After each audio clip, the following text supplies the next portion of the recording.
All right. So, welcome to another RepVue conversation. Today, I'm talking with Casey George, CRO at Monday.com. Welcome, Casey. Great to see you, Jordan. Thanks for having me. Yeah. So, we're excited to hear more about Monday.com, obviously, and the revenue organization there. But let's start a little bit with some context about you. You've been leading the sales org there for, I believe, coming up on a year. But let's give us some context on your background and where you came from before Monday. Yeah, it's hard to believe. Now 29 years into my career, I believe, and I started, fresh out of college at IBM. And you go to somewhere like IBM and you think, oh, I'll be here for a few years, get on my resume, and then I'll figure out what I want to do. Then I woke up 22 years later and I was still there. So obviously it was a good journey for me. I enjoyed my time at IBM. They exposed me to so much. I learned so much. I got to do cool and exciting things. It seemed like, every couple years there was something new. So from that standpoint, I really appreciate and cherish my time at IBM. But I pursued another opportunity after 22 years. And I like to say, you know, you don't really have an opportunity to use what IBM teaches you until you step outside of IBM. So that was really my experience, and from there, I did a couple of leadership positions at smaller software companies, and now I'm over here at Monday. So super excited to be here. It's a great place to be, and I think my journey at IBM, along with some of the other stops I had along the way, prepared me for this moment. All right. So give us a little bit of that contrast and perspective.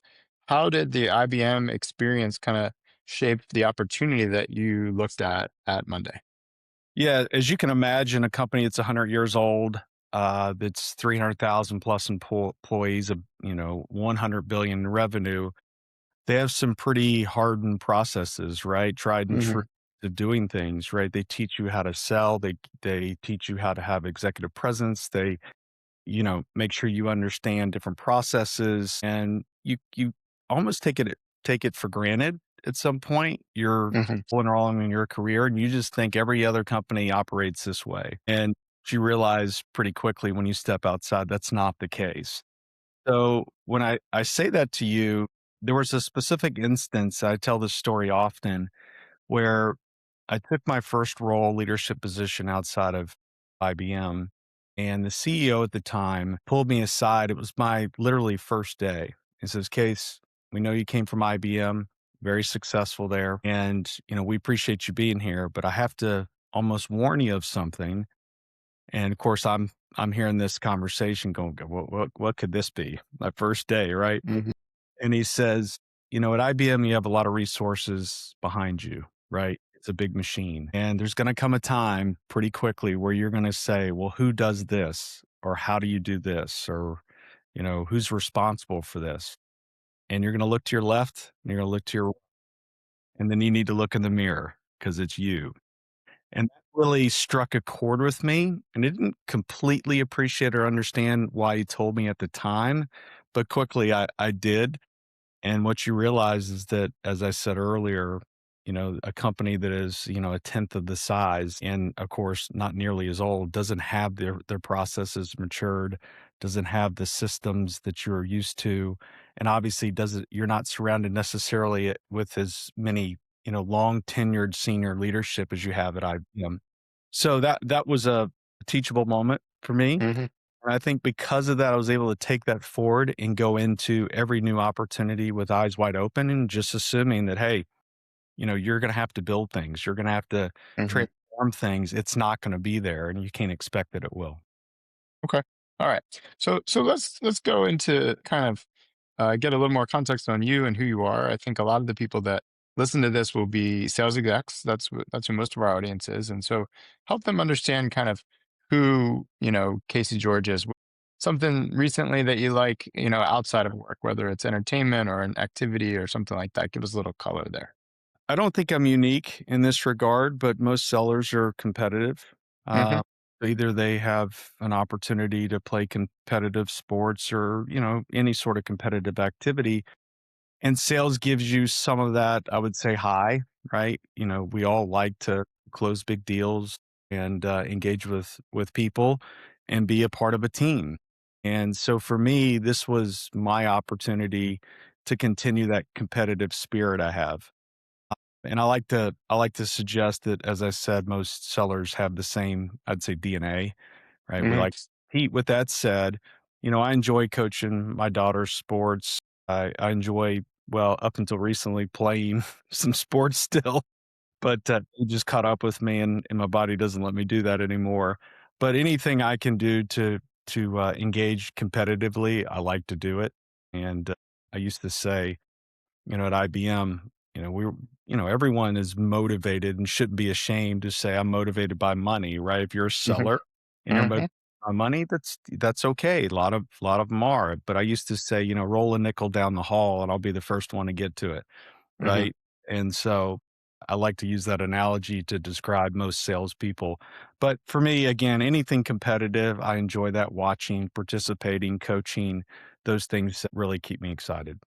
Sure. I can definitely relate to that. What about, so is sales always something you were interested in when you were younger? Did you think you'd go into sales? Did you have sales experiences when you were younger, or what was that path like? I did not, and I would like to think most everyone who goes into sales, that was not necessarily something they pursued. It finds you Mhm. almost.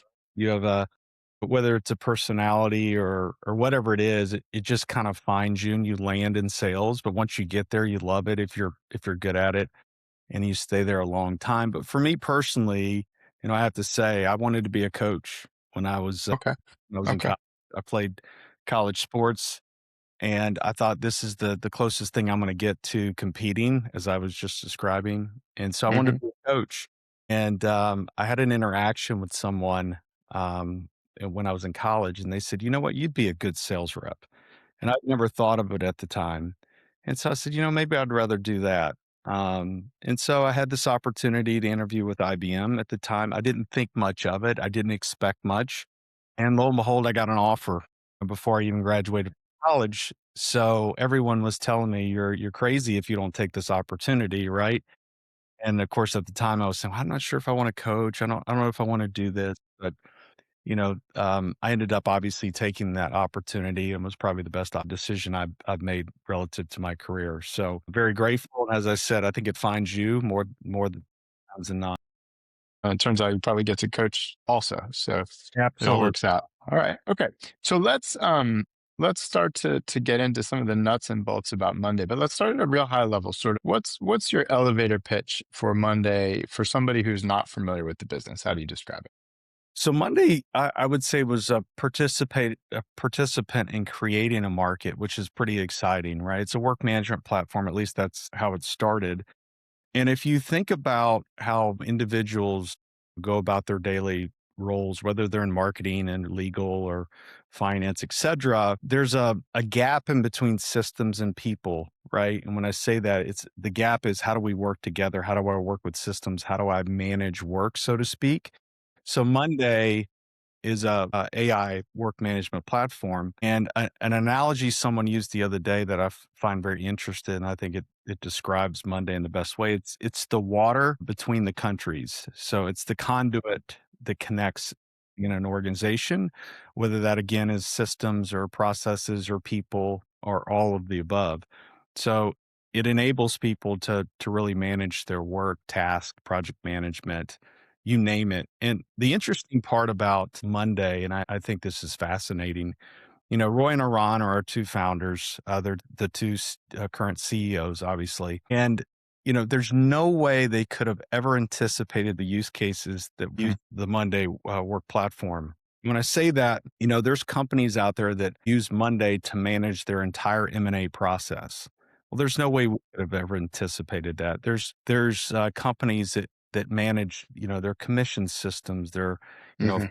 financial reporting mechanisms. There's literally thousands and thousands of use cases that people leverage using Monday. So it's a fascinating platform. And like I said, part of creating a market, so to speak, that since then they developed new solutions, right? In recent years they have a CRM platform, we have a service platform, a dev platform, and then most recently a whole host of AI features that have been embedded into the platform, which is now an agentic work management platform. It's an interesting place, fascinating the amount of innovation that comes out of this company. We have a healthy growth rate and we continue to kick out new product, new solutions, new innovation. So it's a fascinating place to be. All right. Well, we'll get into some of the specifics about those solutions in a bit, but want to focus on what it's like to be a seller at Monday. So, specifically for sellers on your team, what would you say is one habit that, say, 90% of sellers who are successful at Monday.com on your team have? They're super users of the platform. Okay. Really easy if you understand the platform. It is very intuitive, right? People love using the Monday platform. It's very user friendly, self configurable, and you get a lot of value from the platform. So as you can imagine, our sellers and everyone in our organization, everyone in the company is a super user. So as you speak to clients, having that depth in the product is very powerful, right? You can literally articulate to them how you personally get value from the platform. And I think you can't say that at most companies, right? I'm sure obviously other sales organizations use their product in some form or fashion, but I think at Monday it's pervasive. Literally everyone's a super user, and that is a very powerful position to be in when you talk to clients. It's interesting. So a seller would be using it as a for sales functions, of course, but then I imagine a lot of those sellers are selling to other parts of the business. So you're saying they're still able to apply the sort of functional experience that they have to whatever the solution is that they're trying to sell in. Is that right? It is, and here's why, because the entire company is a super user. So we have finance who has Mm. use cases. We have HR that has a number of use cases that we are a participant in those use cases. So Interesting. we're exposed to it along those lines, but obviously we're users and developers of our own solutions on the Money platform and our own organization. So from both of those spectrums, it really puts you in a very good position to articulate value for a particular client, no matter who you're speaking to. Okay. All right. So tell us a little about the sales culture. At RepVue, we're all about like bringing transparency to different sales orgs, and Monday's always had a culture that's a little bit different, and it seems like it's been changing some, but is still pretty unique. How would you describe it? Yeah, it's interesting. I got asked the question early on in my time here at Monday, are you going to develop a sales culture at Monday? And while that's not a negative, that's in most cases a good thing, if not all cases, a good thing. Because there are certain cultures you probably don't want. I won't name those, but we are not a sales culture, right? And I say this proudly. We're a product culture, right? We're a Interesting. culture of innovation. And if you're in the sales organization and think about, hey, what is it I really want? I want more things to sell. I want more value to deliver to customers. I want to continue to be able to bring innovation to my clients. Culture is the best culture to have. I was talking to Roy the other day, and he was taking me through everything that was coming down the pike relative to new products, offerings, features, et cetera, solutions. And I said, Roy, I don't know that we can keep up. Right. He goes, well, that's okay, case. We're going to continue to kick out product. You figure out how to sell it. So that is a great place to be because we always want new stuff on the truck, as they say. Okay. So tell us a little bit about if you're a seller at Monday, how do you think about sort of promotion paths? Do you have benchmarks for, AEs that come from internal promotions versus hire externally? How do you think about that? So obviously we're a fairly new company, right? I'd say 13, 14 years. So this is where some of those things are not fully defined, but we have made a concerted effort, especially of recent, to look at what is a better way we can embrace some of the talent we have in our organization to give them exposure to bigger, better opportunities. So we do have a internal first policy, meaning if there's an opportunity that presents itself, we look internally first to give Okay. people an opportunity to take on bigger and better challenges, so to speak. So that's one thing that we're doing. But at this point, we don't have a formal metric that we follow, but Okay. we do say, let's look internally first before we go outside. Obviously, when you're growing as much as we are, we still have a heavy dependency on hiring externally because we just need more people to do what we Yeah. do. With that comes management opportunity, right? Span of control has to change. So it is creating a ton of opportunity internally for our sellers to move up, not only move up in the CRO organization, but also take on challenges outside of the CRO organization, Hmm. whether that customer success, operations, et cetera. So we continue to look around the organization, not just within the specific business unit. Okay. So, I mean, from a RepVue perspective, we noticed you have a lot of open sales roles all over the world. I think 40 or 50 open roles, different distinct roles. What would you say is the main focus you're looking for in terms of the type of seller? So if I'm a seller out there listening, what would be a good indication that somebody might be the type of seller that you're looking to hire at Monday? Yeah, we really like a balanced approach. And one of the great things about Monday is we do have a pretty significant amount of inbound leads. Now, I grew up in a world where I didn't get any inbound leads. I had to create my own opportunities. But at Monday, we're very fortunate to have, hundreds of thousands of leads that come into Monday every year. And so we want sellers to do a couple things. One, obviously embrace the inbound leads, which if you're not used to getting inbound leads, you really cherish those, right? So Hmm. For having sure. a a point of view on inbound, but also when I go back to the balance piece, being able to go outbound, being able to prospect with their customers, understand their business, being able to present solutions to them, align, the new Monday solutions to that particular business.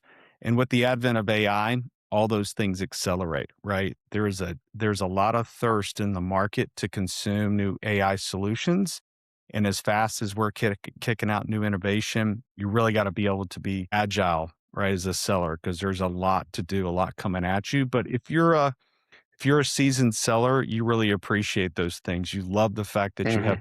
stuff. You love the fact you have inbound, and you love the fact you have a powerful brand behind you like Monday.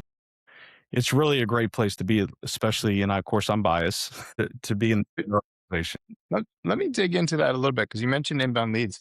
I was going to get to that when we get to your profile, but let's talk about it now. It's actually the highest rated from a percentile basis. It's one of the highest rated categories on your RepVue profile. You're in the 86th percentile for inbound leads. And it is something that catches my eye because it's funny when we look at, we talk to a lot of different sales leaders and companies, and inbound leads overall is almost always the lowest rated category because most sales reps, will always tell you they don't get enough inbound leads. And so that really jumped out at me when I looked at yours is that it's pretty high. Why do you think that is? Is that a reflection of the product or the sales org, or how would you characterize that? It's really the performance marketing engine. We have built, I would say, best in class performance marketing engine, right? And we support that obviously with investment with dollars. Hmm. We're able to generate in some years up to 300,000 leads, right? So that's powerful in itself. And obviously it does require significant marketing investment, which we do. And I Right. haven't seen an investment like this in a company of our size ever. So that's very appealing if you're a seller. You want to know that For there's sure. there's investment in marketing. The other thing that we've done to help us scale and increase productivity is because you have hundreds of thousands of leads. There's just no way I could throw enough human capacity to that to capture Hmm. them in an Yeah. efficient, high quality way. So we're of the mindset we should drink our own champagne, as they say, and we built AI agents that qualify those leads. So they reach out to the Right. customer, right? They have a 2-minute SLA. So by the time the customer says, "Hey, I'd like to speak to someone in sales," within 2 minutes, we have an AI agent that engages with them, gets qualifying questions answered, puts that into the CRM that notifies the rep, a meeting's scheduled, it's on the calendar, all the Hmm.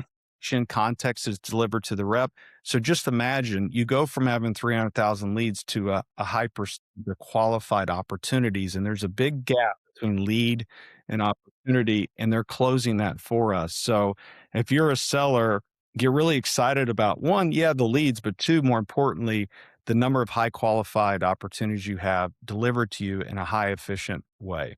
Interesting. Well, yeah. So shout out to the marketing team. I appreciate hearing that for sure. And we'll get to. I definitely want to follow up on the AI agents and how that affects both the seller workflow, but also the product offering at Monday. But before I do that, one small thing I do want to cover one topic that's near and dear to my heart and most sales reps, which is quota attainment. That's a big thing that people come to RepVue for, is to get some insight and transparency into quota attainment. For as long as RepVue has been working closely with Monday, I've noticed that quota attainment at Monday is among the highest in the industry. Tell us a little bit about quota attainment at Monday in terms of the context for setting quotas. And I know that's changed some over the years and that you've brought some other perspectives to the sales org in that as well. So give us a little bit of insight into what that looks like and the journey there. Yeah, because it's a special culture, and I say that because, there's really this team atmosphere, right? Hmm. A lot of people that want to be successful individually, but they're a part of a team and they want the team to be just as successful. Having that culture really supports the narrative, which how do we get everybody to plan, right? So that's the first thing you want to do as a sales leader. And I tell my first line managers all the time, if you get everybody to plan, you've done your job. That's what you're here to do. Hmm. And so at Monday, we wanted to do a couple things. One, obviously, as I just pointed out, get everyone to plan, but also make sure we had a compensation model that supported that. And for years, Monday had more of a bonus plan, I would say, more of a team Hmm. quota type target and plan. Most people would look at that and say, gosh, you must have high attrition. Well, actually, no, one of the lowest in the industry.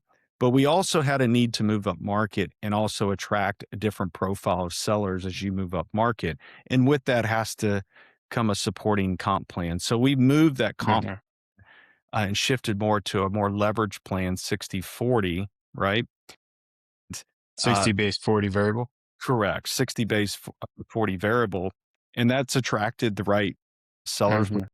But we also wanted to make sure we preserve that team element, which we have through, some of our team-based discretionary bonus programs. So trying to, capture both of those things, embrace the culture we have, embrace the team spirit, but also make sure that we could attract sellers to a very lucrative plan. The other thing I would tell you is in most plans, it's either anywhere from 6x accelerators once you get over 100% to 10x.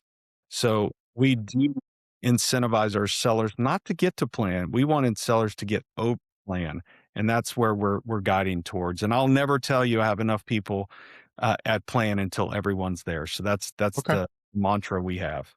Yeah, no, that's really great to see. It's interesting that I think with a lot of companies, there's a trade-off sometimes between the percentage of team hitting quota versus what the top earner makes. And it sounds like you're trying to balance that out a little more so that if somebody is saying, hey, I want to be the top earner, I want to make 500, 600, maybe $1 million someday, is Monday.com the kind of place that a seller can do that? 100%. That's Yeah. exactly what we want to do.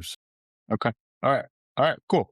Well, now that we kind of have some context on the sales org, let's dig into some of the more specific techniques and tactics. And I think we have to start with AI in general. So to start off with, let's talk about AI in the sales process.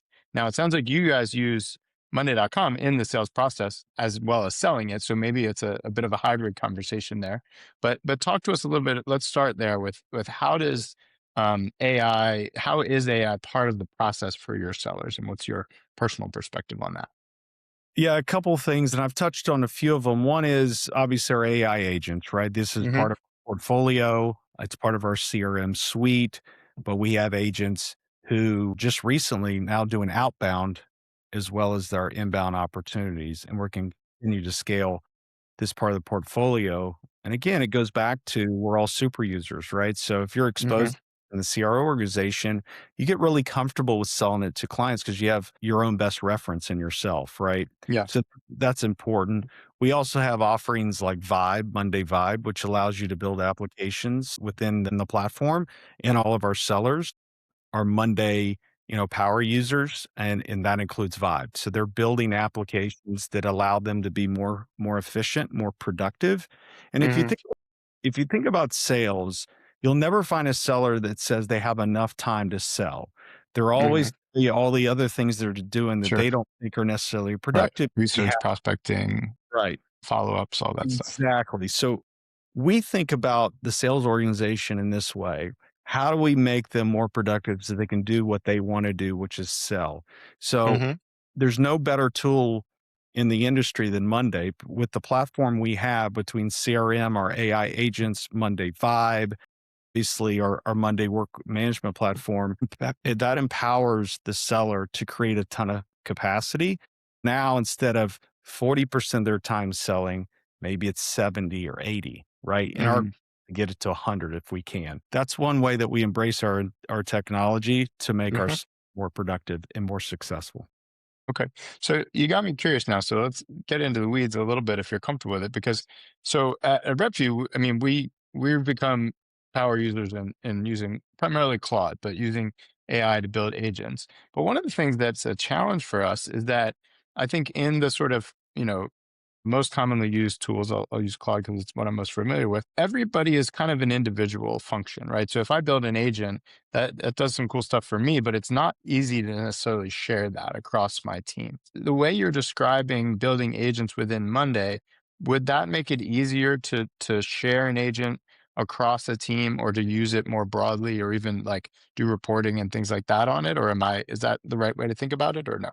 You could do both, right? You can build something highly customized to what you're doing that's, dealing with, whatever your tasks are. Hmm. Also share that across a small team to a large team, whether that's, how do I get access to data and information in a way that I want to consume it? I can ask an agent to go do that. You could go build that and share that across the organization. Really, the limitations you have is not necessarily the technology. I think the limitation, especially where we are now, is creativity. So that's really what's holding people back, just thinking of things in ways that Hmm. automate some of the things they're doing. I'm guilty of that myself, right? I spend more time thinking about some things I could build than actually doing it Just because get I in can there and build really it. Yeah. engage it in a couple minutes and it's Hmm. fully productive. Yeah, it's So definitely a mindset shift yeah, that's for sure, exactly what it is. Yeah. for sure.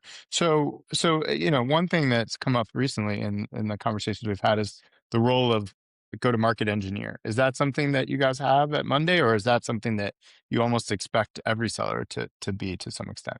So very interesting. We do have a pretty robust sales engineer team, but if you look at Hmm. the ratios, it's far less than most organizations. And the reason is because the product is so intuitive, right?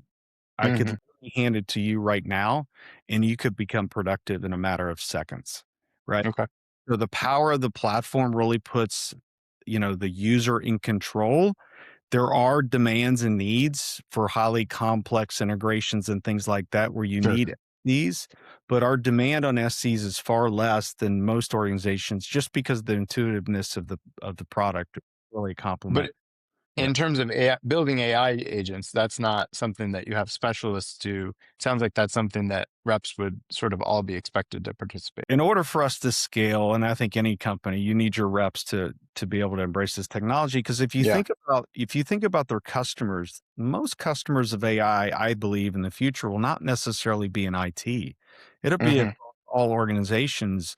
And if you also understand who's the AI strategy leader for every company, it's typically the CEO. Hmm. Hmm. This is not an IT only solution. Matter Yeah. of fact, it's more not than is. And Hmm. so we engage with the marketing operations person, we engage with the legal person or HR or finance, right? These are not IT folks. And therefore, you want them to have the power of building the agents. So we build a product that's highly intuitive. They can do it themselves. But obviously, there's going to be situations where there's complex use cases where they need a little handhold. And we do Hmm. have skills to do that as well. Yeah. Okay. So let's talk about that emergence of kind of AI technology and how that's affected the product offering from a seller's perspective. So, right in the beginning, you talked about Monday.com as an AI company. How does that affect the sale in terms of the conversations that your sellers are having and in terms of the way you would sort of frame the product offering and its applications? Very interesting. I would tell you things have changed a lot in 6 months. I've never seen, the market shift as quickly as it has. And we monitor and measure how our customer engagements go and what content is being shared. And I can tell you the last 6 months, the conversations about AI have moved from maybe 10% of the customer engagements to Hmm. around 80, right? So in in a few short months, the conversation's definitely shifted in a big way. So whether or not the customer is ready to embrace, an AI solution, they're still engaging in conversation because they need to be prepared at some point. They know it's Hmm. an advantage in some instances, and they need to get their organization ready. So they still want to have the conversation to make sure they're partnering with someone who has solutions that will fit their needs, if and when in the future they decide to embrace. So to answer your question, right, we really train the sellers with an offering first, right? Make sure you have a point of view, you have an offering that's relevant for the customer, right? Do your homework. Make sure that this particular offering resonates with the customer, whether it's as I said, a marketing person, a HR, legal, et cetera. And that is all driven with AI, right? We talk about all the productivity gains by using it internally, but a lot of that internal mechanism is preparing you and the offering for that particular customer, right? It helps you get context in a good way. It helps you build the solution in a way that's personalized for that customer, right? And allows you to show up in a high confidence way. And if you understand that the biggest asset for a seller is confidence, right? This really contributes to that. So that's how we train our sellers. And we have the flexibility because of the platform to offer a very highly customized offering solution for any particular customer. Okay.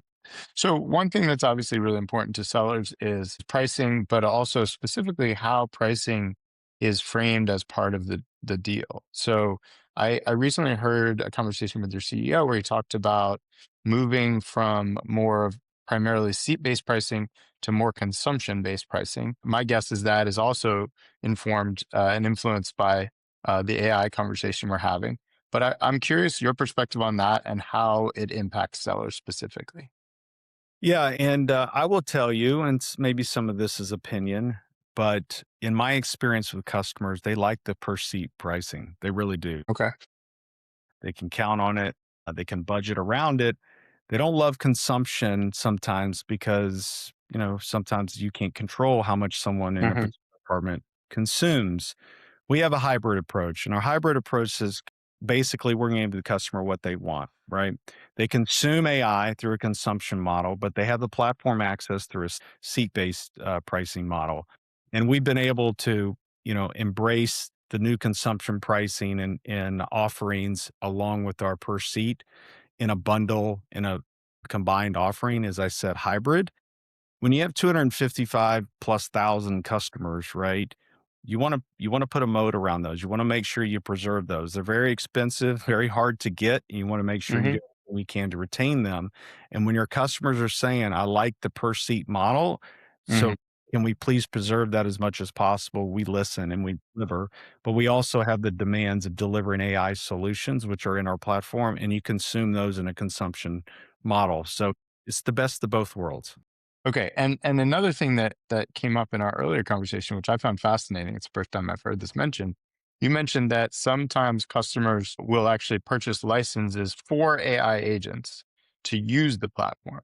That's really fascinating to me. Tell me a little bit about kind of how that affects the sale and the conversation around Monday.com in general. Well, in our new AI work platform, we recognize that we're the one stop shop for anyone who wants to collaborate around work, right? We've been best of breed for years. We want to maintain that. We want to continue that, but we also understand there's a demand out there to manage agents. Agents need somewhere to work. They need somewhere to collaborate with humans, with other agents, right? So we've opened up our platform to embrace agents, whether that's a Monday agent or whether that's an agent that's built outside of the Monday platform that they can bring to the platform. And so therefore you can orchestrate all that work, whether it's AI or human. Yeah, no, that's a really fascinating. I mean, I think everybody thinks about, well, AI will change software, but when you think about AI actually using software and almost think of it as a user, that's a fundamental paradigm shift, which is fascinating. And it sounds like you guys are in the center of that. Well, and I would say, there's a lot of hype in the market right now that AI is going to cannibalize all SaaS companies. Hmm. There's truth to a very little part of that. And that is, applications that are on the fringe. But if you're a company like Monday, and I won't name any other companies, you can think of them. We're in the DNA of a lot of companies, right? And so to go replace that with some vibe coding app, it's just not possible, right? So that's the one thing. The other thing is, particularly in the market we're in, especially with what's going on in AI, there's no one better positioned to capture this market, right? We're a work Hmm. platform, right? You have a lot of people out there building agents, and as I said, they need somewhere to work. So Monday's the perfect platform to bring those agents to a place where you can orchestrate their work. Yeah, for sure. Interesting. Okay. So let's put the AI tools aside for just a second, and let's talk about sort of the core act of selling. What is one aspect of sales which you would argue is more important now than it was, let's say, 5 years ago before AI was a big part of the conversation? No doubt it's speed. And when I say that, time to value. If you think about sales, let's say a few years ago, there was time for lunches and golf, long sales cycles, and maybe an ROI of a year or 2 years. There's no patience for that anymore. So AI has accelerated that, right? The pace of the economy, the pace of business today doesn't have any time for that either. They want an immediate return on value, right? Return on their investment. And so it's instant value. And I think that has been the biggest change in the last 5 years, which for us, it plays really well, right? Because Hmm. we can demonstrate value instantaneously. I can't say that about some of the other platforms, but we're in a very good position in that regard. But it's really around speed. Yeah. Okay. All right. Great. Okay, so now let's move into what we call kind of the hot seat portion of our conversation, which is really focused around the RepVue user and thinking about Monday.com through the lens of your RepVue profile and the data that we've collected on RepVue through hundreds of ratings and reviews. So one thing I noticed that we'll come back to that you mentioned earlier in the conversation, you have high scores for product market fit, you have high scores for culture, but that inbound lead flow is really particularly high. And I would be curious to know how those kind of interact. You mentioned the strength of their marketing team, but then you also said it's a product driven sales culture. So talk to me a little bit about that, about how the product market fit sort of informs and supports the sales team. Yeah, the evolution of the company, as you know, was a product led growth, right? So Hmm. started, the onesie twosies, credit card, transaction. And then what happened, it morphed into more of an SMB play, right? As customers used it in a particular department, then it stretched to another department in a small business, so forth and so on. And we've continued to move up market in a very healthy, thoughtful way. And all of that has been driven by one, product innovation. Customers love the product. And at the end of the day, that wins the argument every time. If the customer Hmm. loves what you have, they're going to buy it, right? Simple as that. Because obviously they're getting value from that. The marketing team has done a good job of positioning us in the right way inside of small, medium business, mid market. And then what's happened is these enterprise customers have gotten a taste of Monday over the years. And now we find ourselves moving up market in as I said, a very healthy, thoughtful way where, a number of departments and very large organizations are embracing Monday to do all the use cases and 1,000 more that I mentioned earlier. So it's not one thing, it's a bunch of things. And then our Hmm. sellers on top of that, right? We have a huge sales organization, right? Obviously, a lot of our sellers make plan every year on the back of all the inbound leads, but they also make because they're able to go outbound, they're able to go deep and wide with particular customers, and they have so many new solutions every year to bring to the markets. It's not one thing, it's a bunch of things, and I'd like Hmm. to very coordinated, Yeah. probably not as coordinated as I would like, but, it's a lot of things. Yeah, when I looked at a lot of the ratings and reviews, it echoed a lot of those themes. It talked about a great company to work for that takes care of employees, mentioned a positive culture, mentioned the high base relative to what some sales roles are offering, and then again it comes back to that flow of inbound leads, which is great to see. And one thing you cannot quantify is the team spirit, right? Hmm. It's actually amazing.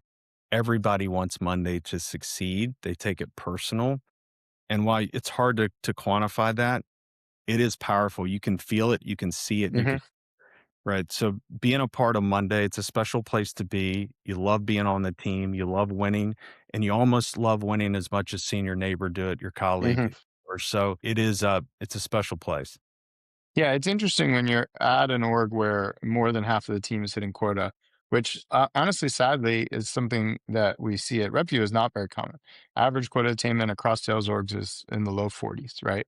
Whereas at Monday, the data that we have is saying it's in the high 50s. So that's a huge difference. And so it's interesting you mentioned that sort of team culture and team aspect. It does seem to be reflected in the data, which is great to see.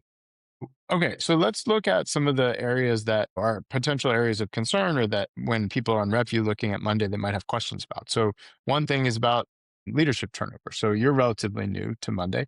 Tell us a little bit about kind of the changes that you've kind of brought in and how that's filtered down into the sales leadership org in general and how people should think about that. Yeah, I like to think of it this way, right? It's the growing pains of a growing company, right? Hmm. So as you grow as an organization, you have to continue to bring in new leadership, right? And while we love to hire internally for new positions, and we do that on a pretty aggressive basis, the size of the company demands we have to bring in new leadership. So that's really the driving force around that, right? The other thing is sometimes you need to bring in people that have done it before, right? Show them what good looks like. And, we continue to augment the organization with people from other organizations that maybe have done it before so that they can share it and implement it at Monday. Okay. So as you're growing quickly and all the product changes that we've talked about are happening, how do you think about and try to prevent overhiring in sales in order to, the biggest reason that the percentage of a quota attainment drops is because the sales org gets a little aggressive in terms of hiring. How do you think about that challenge in terms of preventing overhiring while still being aggressive? Obviously, you're never going to get this perfect. We do have a steady, long history of growth year on year. And we try to align that the best we can with the data we have to our growth strategy. So as it relates to, our AR growth expectations, our investment we're making in marketing, and we know the demand it's going to put on our organization relative to leads, inbound leads, outbound necessity, moving up market. So we're very thoughtful about this. And while it's never perfect, we think based on all that data and of course all the history we have in our growth trajectory gives us a little bit more insight than most. So again, never perfect, but we've done a pretty good job, and it showed up with how many people typically make plan, and we have diluted the sales team by bringing in too many people. Okay. So let's get to some of the nuts and bolts of it though. So if 60%, let's say, of the team is hitting quota, way higher than most sales orgs, still leaves some percentage of the team that's not. And that's just a reality of sales. Anybody who's been in sales knows that, it can be a great fit for some people, but it's never going to be a fit for everybody. How do you manage that, especially at an organization that has always been so broadly team focused? But the reality of sales is that some people are going to miss their number, and if you miss your number enough times, it's probably not the right place. How do you make that a culture of accountability while still preserving that sort of positive team environment that you mentioned? Yeah, we come at it from two ways. One, obviously, being in a performance based business, right? There are expectations, right? You have people that are put on quota. You're put on quota and with an expectation to make it. And then obviously, sometimes it's just not a good fit. You're not performing. And it's usually the best interest of both parties that you move on to something else, right? That's the harsh reality of a performance-based business. The other side of the coin is we pay a lot of attention to how do we enable our sellers? How do we make sure we one bring in the right people but enable them to be successful? That's very important. So we're constantly looking at, do we have the right tools? Do we have the right enablement? Do we have the right systems, processes? Are we coaching our sellers? Do we have the right first line managers or executives leading the organization? So we're constantly looking at those things, you know, with the eye on how do I get everybody to plan? We want 100% of the people to plan. And until we do that, we'll keep working to make sure we do that. And a lot goes into how do we enable them, empower them, coach them, make sure that they have the tools necessary to be successful. So let's talk about looking forward and the rest of 2026, about the next, let's say, the next 12 months through Q1 of next year. What are a few predictions that you have about that period of time through the end of 2026? Not so much about Monday.com specifically, but more in terms of sales and tech. What are some things that you would expect we'll see? I think we'll continue to see this convergence of technology and humans. So, specifically AI and humans and sales, right? There's a thought out there that will replace sales with AI agents. I don't believe that, right? Humans deal in nuance, right? And people still like to engage with people. There's a human element, to this conversation that we both enjoy, that we crave. Mm. I don't think we're going to replace salespeople with AI agents. What I do believe is you're going to see this convergence between the technology and humans, and it goes back to, how do I make someone more successful? How do I make them more productive? And you essentially could add an unlimited capacity to sellers by leveraging AI. So I think you're going to see at a very accelerated pace this convergence between the two. And again, it's going to be with an eye on, how do I make them more productive in a higher quality way. That to me is what you're going to see in a very short amount of time. People are embracing AI at a rate and pace that we've never seen with any other technology. I like to compare it to the shift to cloud. If you remember, perpetual software, and then, oh, we're going to the cloud. And there was Hmm. this apprehension, and this apprehension existed, a good 4 or 5 years, until one day everyone's like, okay, it's ready for prime time. This could be a production environment. I trust it. I will use it. And then a lot of people see all the value they got from using cloud versus on-prem. I don't think we're going to have a 5-year runway with AI. I think it's going to be more like a 6-month runway, Hmm. 'cause the way it's played out to this point and the way I see it, over the course of the next year. It's an exciting time. It's a nerve-wracking time, but it's an exciting time. And it's a great time to be alive. All right.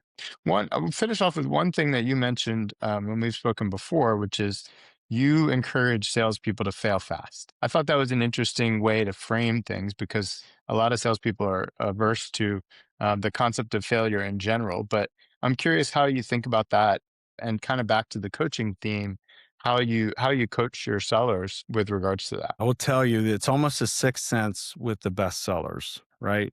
Here it is.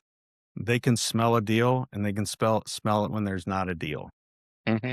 Worst thing you can have happen is a seller who continues to work an opportunity that's not an opportunity, right?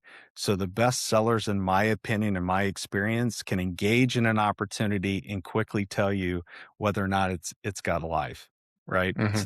That's the fail fast part. Recognize when you don't, move on so that you can go use your time on something far more productive. It's a powerful tool. The best sellers have it. I've seen it.